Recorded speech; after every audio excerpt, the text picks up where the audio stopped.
Welcome back. It's time to get a check of your weather with meteorologist Nate Larsen. And Nate, it's not only cold this morning, but we got some serious wind out there. It is just the wind chill, Jillian. It's just painful, right? With how cold it is. And we still have snow. This is southern parts of the state. This is Cedar City, actually, showing very light snow showers coming down. Only a trace has been reported at the Cedar City airport of snow, but it's enough to coat the roads, the ground, the cars. Yeah, you got to take a little extra time to scrape off your vehicles, get them safe to go out on the roadways. And we have cold air in place across southern Utah as well. Cedar City also dealing with frigid temperatures. Temperatures across northern Utah, it's just a different ballpark this morning as far as how cold it is. This is a look at St. George from the Southern Utah University Camera Network, showing some of the clouds that are in place. We have moisture that's moving through southern Utah. Could generate a few rain snow showers, if not maybe a brief period of just snow for St. George. In fact, temperatures are falling. We had 37 earlier this morning, now sitting at 34 degrees. Logan just socked in with the Arctic cold. Minus 21 is the actual temperature, and with some light winds in that area, it's felt closer like minus 27 to minus 30 with the wind chill. 4 degrees in Ogden, 10 at the airport in Salt Lake. Provo, 15 degrees. Everywhere you look, it's just very cold. Everywhere you look, we've got this taste of Alaska or Canada weather as it's moved in from the north. Minus 9 is the temperature in Evanston, minus 15 in Rock Springs, 11 Wendover.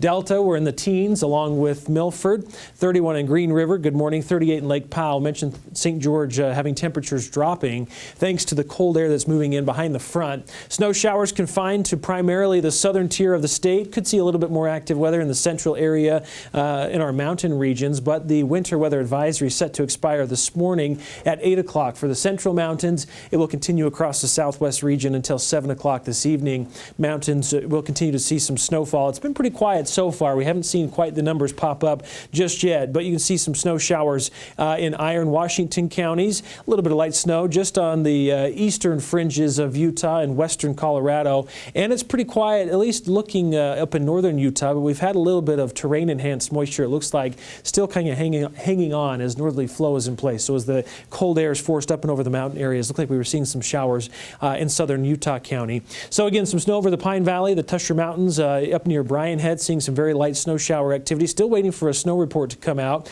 Not showing much. It looked like about 3 inches over the Pine Valley Mountains so far, maybe an inch or so over Bryan Head. Pretty quiet along the Wasatch Front. Radar not picking up on any lingering moisture or terrain-enhanced showers, but some of the roads were a bit dicey in Utah County, especially along the southern end of the valley if you're going to be heading out and about. Mentioned some of the winter weather alerts. Again, for areas like Juab, Millard County, those are set to expire this morning. Overall snowfall estimates 1 to 4 inches for a lot of the valley locations. That includes Cedar City, Beaver. We're expecting, again, 1 to 4 inches of snow with just a trace so far. So we're not done with what snow we have seen so far. It's going to continue into the afternoon as the moisture continues to slide towards the east. So this is about 10 o'clock. Still expecting showers across the southern mountain areas, even that corridor of I-15 just west of the mountain ranges as well. So that would include Cedar City. And then San Juan County dealing with some of the moisture later this evening into early Tuesday before it slides out of here.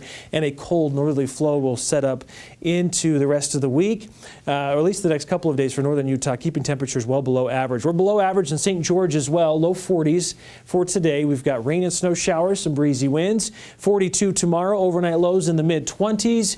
Should have highs about 54 on Thursday, 56 on Friday, and we're in the mid to upper 50s by the weekend. Now the Wasatch Front, wind chill warning through noon today, frigid cold temperatures, just 19 for the high. We're in the mid-20s tomorrow, still well below average. Normal high is 40 degrees this time of year. Dry weather sticking around throughout the rest of the week. Inversion will likely lead to some hazy skies, about 40 degrees on Friday. So average highs Friday with maybe some showers over the weekend. Better chance, I think, into early next week.